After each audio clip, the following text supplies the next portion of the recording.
Concept 1978లో ఏ లక్ష్యం కోసం అయితే ప్రారంభమైందో అదే లక్ష్యాన్ని మళ్ళీ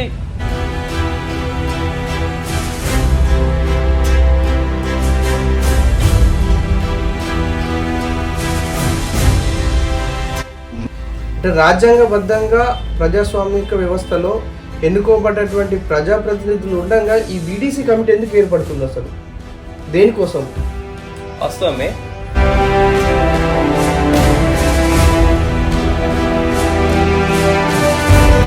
అధికార యంత్రాంగం బాధితులకు న్యాయం చేయాలి. అంటే ఇక్కడ మొత్తానికి అంటే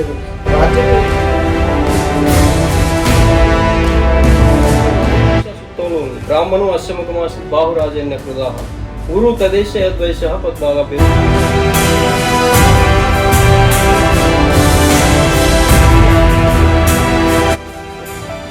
సోషలిస్టులు ఉన్నారు అని చాలా మంది చెప్తారు, కానీ వాస్తవంగా ఏంటంటే బ్రాహ్మణుడు ఎక్కువ.